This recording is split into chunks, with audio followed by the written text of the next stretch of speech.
Ya, entonces, continuamos con la segunda parte de la clase. Entonces, estamos analizando los primeros 4 principios referidos a cómo toman decisiones las personas. Entonces, entonces vuelvo a compartir la pantalla. Estamos justamente analizando el cuarto principio del primer grupo. No dice que las personas responden a los incentivos. ¿Qué son incentivos? Les decía, castigos o premios que buscan incluir el comportamiento de las personas. ¿Ya? En realidad, hay todo un área en la economía que se llama economía de la información, de la incertidumbre. Teoría de juegos se llama teoría de contratos, que dice que todo el tiempo las personas estamos mandando señales de manera consciente o inconsciente, ¿no? Creo que ya les comenté esto, a ver, solamente muy rápidamente esto. Con respecto a los incentivos, ¿no? Les decía, supongamos que la primera clase, mi persona entra a la aula y dice, todos tienen 100, ¿no? Todos tienen 100. Primer escenario, ¿no? Entonces, todos tienen 100 sin haber hecho nada. Los 100 se les ha caído del cielo, es maná, se les ha caído del cielo. Primer escenario. Segundo escenario. Entro a la clase y les digo, todos tienen 100, pero cada vez que nos respondan alguna pregunta que se les va a preguntar de manera aleatoria, van a tener menos 10 puntos. De tal manera que si 10 veces consecutivas no responden, ahora, si 10 veces consecutivas no han respondido, es que realmente no han estudiado nada. Entonces, no estudian para nada. Entonces, ¿no? Si 10 veces consecutivas no responden, van a tener 0, ¿no? E incluso pueden salir debiendo puntos. Fíjense, primer escenario, digo, todos tienen 100 sin haber hecho nada. Segundo escenario, todos tienen 100, pero ustedes, para mantener su 100, todo el tiempo se la van a pasar estudiando economía general, y como todo el tiempo van a estudiar economía, se van a convertir en expertos, en expertas en economía, y con razón y con mérito, porque dominan la materia, van a aprobar el curso con 100 sobre 100. ¿Ya? A ver, la pregunta. En el primer o en el segundo caso, ustedes ya les dije, en el primero o en el segundo caso unos estudiarían más. En el primer o en el segundo caso estudiarían más. En el En segundo el caso, segundo, dicen. En el segundo, ¿no? Claro, para mantener su 100, estrategia dominante, estudiar, estudiar, estudiar. Y como van a estudiar, estudiar, estudiar todo el tiempo, dominarán la materia, con razón, con mérito, aprobarán el curso con 100 sobre 100. En cambio, en el primer caso, en el primer escenario, ustedes tienen 100 sin haber hecho nada. Y probablemente no sepan nada de la materia, pero tienen 100. Entonces, a lo que voy, la manera cómo se diseñan los incentivos, en el primer caso, todos tienen 100 sin no haber hecho nada. O en el segundo caso, para tener los 100, para mantener sus 100, tienen que estrategia dominante estudiar.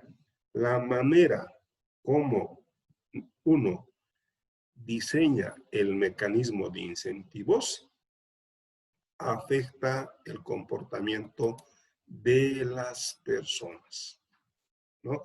Y les comentaba también, todo el tiempo, en realidad, todos mandan señales. Y de hecho, hay un profesor de microeconomía que resulta que sus estudiantes dice que no prestaban mucha atención a sus clases. Entonces, lo que hizo fue, quiso llamar la atención de sus estudiantes, y lo que hizo fue lo siguiente, ¿no? Utilizó microeconomía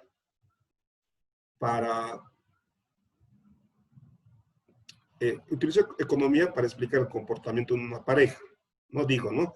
se conocen, ¿no? Se conocen y al final dicen, ¿no? Al final dice, se casan y eso lo llama el equilibrio de Nash, ¿no? Entonces, la idea es que el profesor utiliza muchos conceptos de economía para ilustrar cómo la pareja se conoce hasta el momento en que se casa, digamos, ¿no? Y dicen, no, el momento en el que se casa la pareja es equilibrio de Nash, porque cada una de las partes se ve que está mejor ambas partes están contentas una con la otra. Por eso no cambian de pareja, ¿no? Por eso decir que es un equilibrio, ¿no? La cuestión es que utiliza conceptos de economía, de microeconomía, para que sus estudiantes presten atención a sus clases, ¿ya? Entonces, a ver, todo el tiempo nosotros mandamos señales, ¿no? Por ejemplo, ustedes cuando pasan clases, a ver, no estamos pasando clases presenciales, pero extrañamente cuando uno toma examen, a ver, incluso ustedes cuando se sientan, a ver, solamente por la manera donde se sientan en la clase, ustedes están mandando señales. Generalmente los estudiantes que se sientan al principio, en las primeras filas, son personas más estudiantes. Y hay evidencia empírica, teórica, que muestra que los estudiantes que se sientan al principio y a los costados tienen mejores notas que los que se sientan, por ejemplo, al final. Claro, si uno se va a sentar al final, lo menos que va a hacer es estudiar. Lo más probable es que se ponga a hablar, lo más probable es que incluso vaya a dormir a las clases, ¿no? Y sobre todo ustedes con San Simón, porque hay cursos, hay materias que tienen muchos estudiantes, ¿no? Tienen que estar media hora antes ustedes para tener espacio incluso. Entonces, fíjense, la manera donde uno se sienta al principio o al final o al costado, están mandando señales. Por ejemplo, ¿no? Por una extraña razón, las veces que uno tiene que tomar examen, por alguna extraña razón, los estudiantes se van al final, ¿no? O los estudiantes están muy pegados a la pared. Y uno se pregunta, ¿por qué será, no? Por eso, cuando tomaba examen presencial, a los estudiantes que estaban al final, los llevaba a las primeras filas.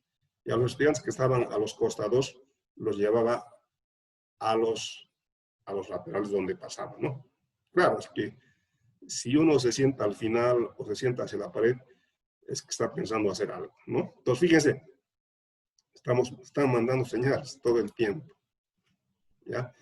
Ahora, aquí, en esta figura, a ver, generalmente las personas mejoran, a ver, incentivos, castigos o premios que buscan incluir, que buscan incidir en el comportamiento de las personas, ¿no? Generalmente las personas, a ver, hagamos un ejemplo. Pregunta entonces, ¿por qué no es una buena idea? Sigo admitiendo a sus compañeros, hay unos compañeros que no sé por qué, creo que tienen un internet bastante inestable, se vuelven a salir y vuelven a entrar. Y con Zoom no deberían tener ese problema, ¿no? Porque Zoom necesita menos recursos en internet, menos ancho de banda. A ver, pregunta. Supongamos que ustedes son gerentes de recursos humanos. ¿Por qué no es una buena idea que ustedes paguen el mismo salario a todos sus trabajadores? ¿Por qué no es una buena idea que el profesor a todos ustedes que les coloquen 100? Obviamente si lo merecen, pues sí. Por eso usted sabe muy bien que yo no me hago problema. Que tienen 100, se sacan 100, no hay más. Pero ¿por qué no es una buena idea que ustedes, por ejemplo, como gerentes de recursos humanos, le paguen el mismo salario a todos sus trabajadores? Obviamente, a la misma responsabilidad, a la misma tarea, ¿por qué no le pagan? ¿Por qué no es una buena idea pagarles el mismo salario? ¿Por qué no todos responden de la misma manera? Hay quienes se esfuerzan más y hay quienes se esfuerzan menos. Y si usted pagaría a todos el mismo salario a todos, a ver, yo pago el mismo salario. Fíjense, a ver, tengo dos trabajadores. Un trabajador de alta productividad, que en una hora me fabrica 2 sillas, y tengo otro trabajador que es de baja productividad, que en una hora me fabrica una silla. Si yo les pago el mismo salario al trabajador de alta y al trabajador de baja productividad, el trabajador de la alta productividad no haría mayor esfuerzo. Claro, dice, ¿para qué voy a hacer mayor esfuerzo? ¿Para qué voy a fabricar más sillas si voy a recibir el mismo salario? Es como en Cuba, ¿no? Dice, en Cuba todos tienen todo, dicen, ¿no? Sí, es cierto, todos tienen la misma educación, la misma salud. Entonces, estudiar más, trabajar más, no implica que tú vas a vivir mejor, que estudies más, que trabajes más.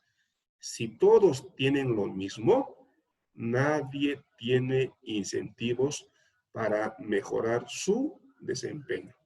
Si nosotros pagamos el mismo salario a los trabajadores, entonces los trabajadores no van a hacer mayor esfuerzo, no van a querer fabricar más sillas. Claro, porque si yo fabrico más sillas, obviamente me cuesta más, me cuesta más tiempo, más esfuerzo, más dedicación. He tenido que capacitarme, he tenido que pasar varias horas de capacitación, por eso es que fabrico más sillas. Mi compañero es un amigo mío, pero no ha pasado ningún curso de capacitación. Él en una hora fabrica una silla, pero y recibe el mismo salario. Pues yo digo, entonces, ¿para qué voy a producir más si al final no se va a traducir en mayores salarios? Entonces, ¿por qué no es una buena idea colocarles a todos los estudiantes 100? Ahora, si 100 se lo merecen, sí se les coloca. El problema es que hay estudiantes que sí saben y que no saben. Si nosotros colocamos 100 a todos, a los que sepan y a los que no sepan, entonces los que no sepan no van a estudiar. Claro, si tú sepas o no sepas, tienes 100, no vas a estudiar ya, ¿no? Ahora, generalmente, a ver, en teoría de contratos, cualquier salario debería tener dos componentes, ¿ya? Cualquier salario, un salario óptimo debería tener dos componentes.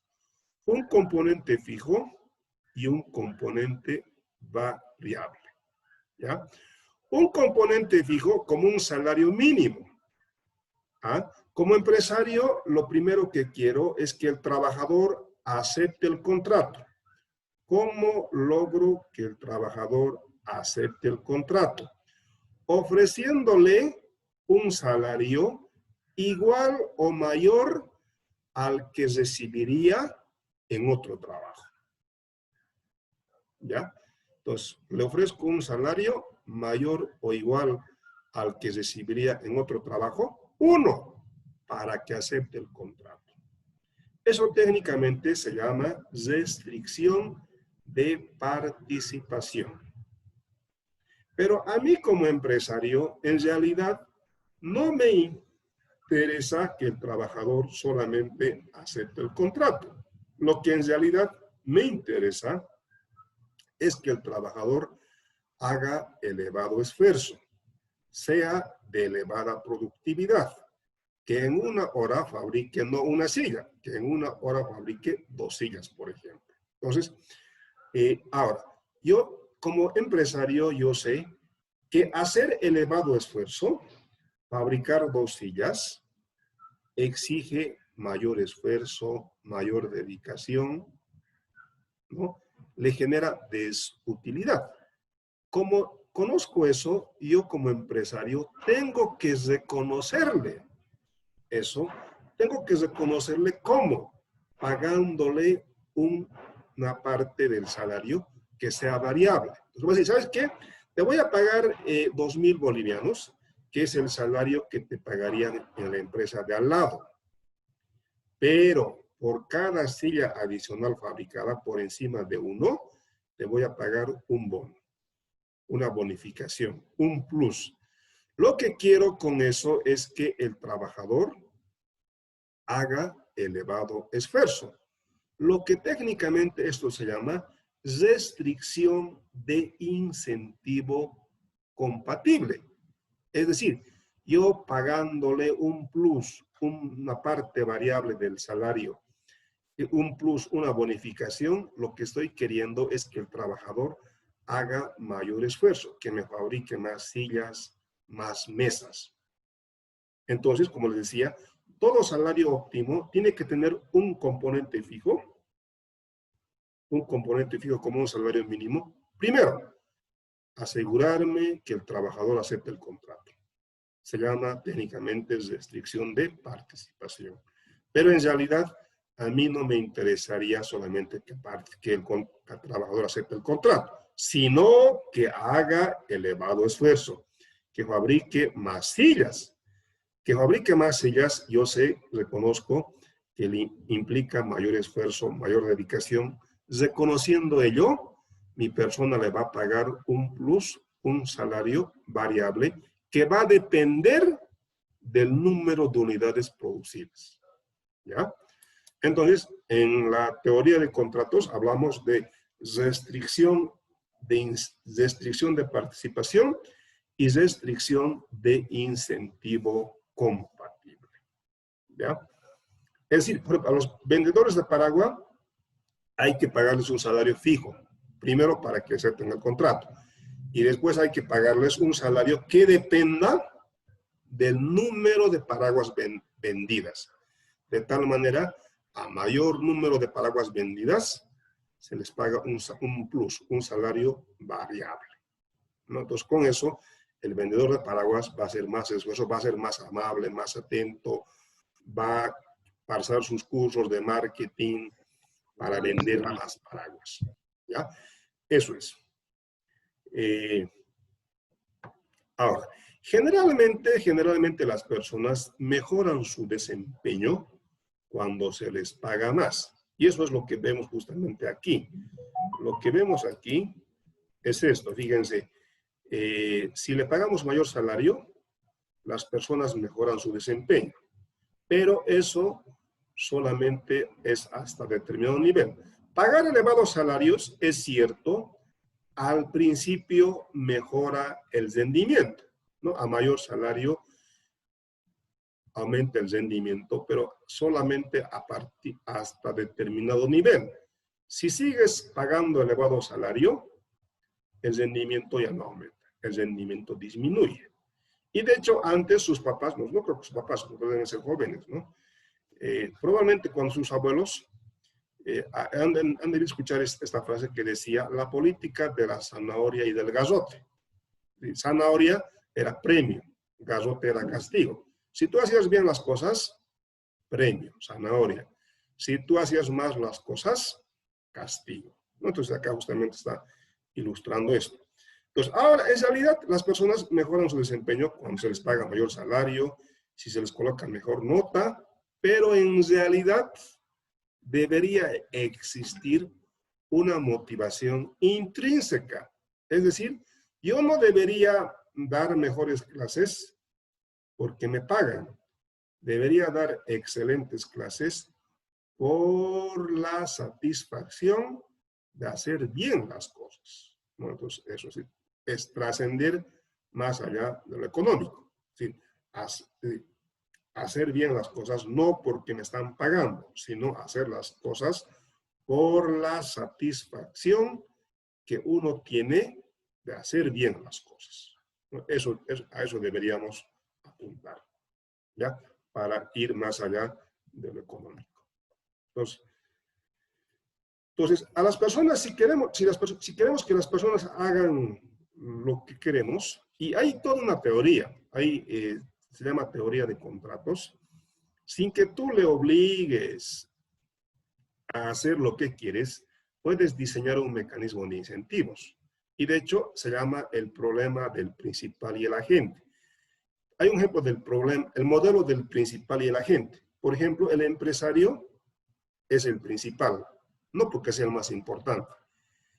Principal porque le delega la realización de una acción, de una tarea en el agente. ¿Y quién es el agente? El trabajador, ¿no? Entonces, el principal es el empresario que le delega la realización de una acción, una tarea en el trabajador, en el agente. Ahora, obviamente que el empresario no va a estar detrás de él todo el tiempo haciendo que haga elevado esfuerzo. Entonces, ¿cómo el empresario puede lograr que el trabajador haga lo que él quiera? Por ejemplo, pagándole más, digamos, no voy a estar las 24 horas, las 8 horas del día detrás del trabajador, le voy a decir al final del día cuántas sillas me va a entregar y en función a eso le voy a pagar. Entonces, diseño un mecanismo de incentivos de tal manera que yo como empresario logro que la gente haga lo que yo quiera, ¿no?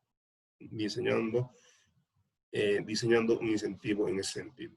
Entonces, si queremos que las personas hagan lo que nosotros queremos, no hay que, dice, las personas no compran lo que haces, las personas compran el por qué lo haces. Entonces, si nosotros queremos motivar a que las personas hagan lo que nosotros queremos, hay que hablarles el por qué es importante eso. Obviamente no lo vas a hablar mucho de que te beneficia a vos, sino le beneficia a la otra persona. ¿Ya? Ya, a ver, entonces pasemos al otro grupo, al segundo grupo de los principios. ¿Ya? Dice, muchos líderes nunca responden a esta pregunta, ¿no? El por qué. Ya, a ver, ya, muy bien, estamos aquí. Ya, el segundo grupo, ¿cómo interactúan los individuos? Incluyen los principios 5, 6 y 7. ¿Ya? Incluyen los principios 5, 6 y 7. El principio número 5, ustedes saben, dice, el comercio beneficia a todo el mundo. ¿Ya? Nuevamente voy a hacer una explicación general y después vamos a entrar a analizar uno por uno. ¿Ya? El principio número 5, el comercio beneficia a todo el mundo. Muy brevemente, ¿cómo el comercio beneficia a todo el mundo? Las personas, los países, sabemos hacer algo mejor que otras personas, mejor que otros países, ¿no? Mejor que otras personas, mejor que otros países. Deberíamos especializarnos en dicha actividad. Si nos especializamos en lo mejor que sabemos hacer, vamos a ser más productivos. Vamos a producir más de lo que necesitamos y cuando intercambiemos nuestro excedente, todos nos vamos a beneficiar. ¿Ya? El principio número 6 dice, en general el mercado es un buen mecanismo de organización de la actividad económica. ¿Qué significa? Que el mercado maximiza el bienestar social. ¿Cómo? Cuando las personas perseguimos nuestro propio interés, de tal manera que sin quererlo, sin que sea nuestro propósito, al final beneficiamos a todos. Esa es la mano invisible de Adam Smith. ¿Ya? Principio número 7.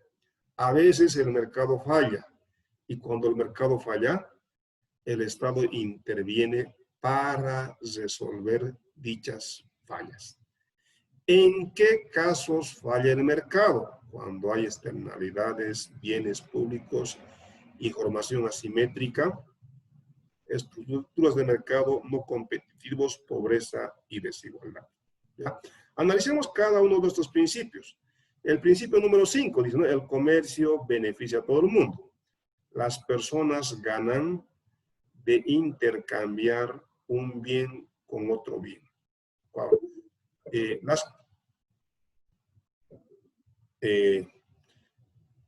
Las personas saben hacer, los países saben hacer algo mejor que otras personas, mejor que otros países. En lo mejor que saben hacer, en esa actividad deberían especializarse. Por ejemplo, ustedes están especializando, están estudiando ingeniería financiera, porque su ventaja comparativa es matemáticas, ¿no? A ustedes les cuesta menos, aprenden más rápidamente matemáticas. Su ventaja comparativa es matemáticas. Por eso se están especializando para ser ingenieros financieros, ¿no? Les decía, ¿no? Cuando, a ver, voy a volver a explicar este ejemplo. Les decía, ¿no? Supongamos que mi persona es muy bueno en hacer vino. Mi ventaja comparativa es hacer vino. Mi vecino es muy bueno, nadie mejor que mi vecino en hacer pan. Su ventaja comparativa es hacer pan. Él se especializa en hacer pan. Si yo hiciese mi propio pan, me llevaría demasiado tiempo. No soy bueno en hacer pan, pero sí soy muy bueno en hacer vino. Mi ventaja comparativa es hacer vino. Mi vecino igual es muy bueno en hacer pan, pero si él fabricase su propio vino, le llevaría demasiado tiempo, ¿ya? Entonces, soy muy bueno, tengo ventaja comparativa en hacer vino, me especializo en hacer vino. Soy tan bueno en hacer vino que produzco más vino del que necesito. Tengo un excedente. Mi vecino, que es tan bueno, que tiene ventaja comparativa en hacer pan, hace más pan del que necesita. Tiene un excedente de pan. Claro, es más productivo en hacer pan, yo soy productivo en hacer vino. Como tengo más vino del que necesito, y mi vecino tiene más pan del que necesita para cubrir sus necesidades de consumo, intercambiamos pan con vino y ambas partes nos beneficiamos. Entonces, esa es beneficiados. ¿sí? La bandera. Sí, dígame. Esa es la manera en la cual el comercio beneficia a todo el mundo. Cuando las personas se especializan en la actividad que mejor saben hacer.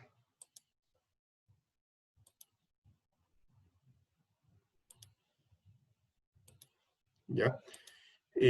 Continuamos entonces. Pues los individuos obtienen ganancias del comercio gracias a la especialización y al intercambio, es lo que estaba explicando, ¿ya?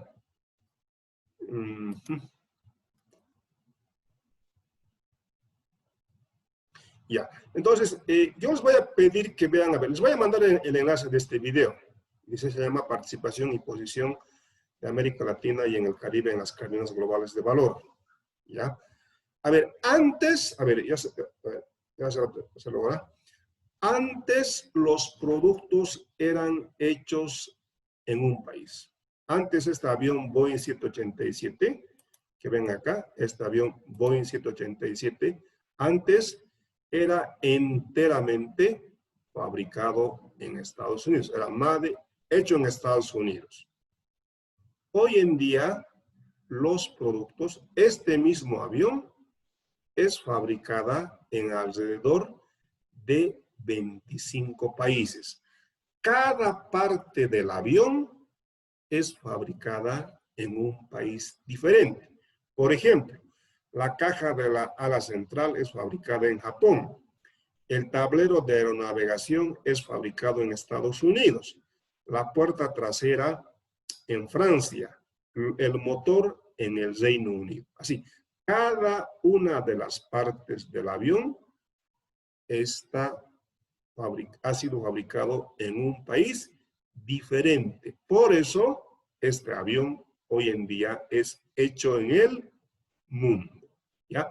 Y no solamente el avión, también este automóvil. Este automóvil, como ustedes pueden ver, cada parte del automóvil ha sido fabricada en un país diferente. No solamente el avión, el automóvil, también la bicicleta. Fíjense, una parte en China, en Italia, en España. Y así, pues, hoy en día, los productos son hechos en el mundo. El celular que ustedes tienen en sus manos, el código de computación ha sido diseñado en Francia, el chip en Singapur, el diseño gráfico del que tiene su celular en California, tiene algo de metálico que lo ha puesto Bolivia.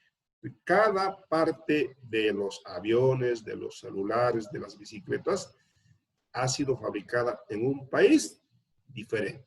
Eso se llama cadenas globales de valor. Cadenas. Secuencia de procesos productivos conectados entre sí, distribuidos en diferentes países alrededor del mundo, donde cada país realiza determinada actividad económica. Les decía, este avión Boeing 787 antes era fabricado en Estados Unidos, era hecho en Estados Unidos. Hoy en día es fabricada en alrededor de 25 países. Este avión tiene 7 millones de partes y componentes. Y cada parte del avión es fabricada en un país diferente. Es decir, hoy en día existen lo que se llama cadenas globales de valor. Cada país se está especializando en una parte del avión, en una parte del automóvil, de la bicicleta, del celular. Entonces, hoy en día, el gran desafío, estamos hablando de comercio internacional, de globalización, el principio número 5. Hoy en día, entonces, el gran desafío es, el primer gran desafío, participar en las cadenas globales de valor. No solamente participar, es decir, hay que hacer algo del avión, algo del automóvil, algo de la bicicleta. Sí, eso es participar en las cadenas globales de valor. Pero no solamente participar, hay que escalar en las cadenas globales de valor. Les voy a pasar el enlace de este video para que vean. Hay cadenas globales de valor. ¿Ya? Los países que están en la parte superior de la cadena son Estados Unidos, Japón y Alemania. En la parte inferior de la cadena están México y Japón. En la parte superior, Estados Unidos, Japón y Alemania. ¿Qué hacen? Ingeniería, diseño, investigación. En la parte inferior, México, China. ¿Qué hacen? Ensamblan. ¿Quién se queda con la mayor parte del valor agregado? Por ejemplo, se ha hecho un estudio para el celular. Y en el caso del celular, China, por ensamblar, hace 20 años, se quedaba con menos de $2 por ensamblar. ¿Quién se quedaba con la mayor parte del valor del celular?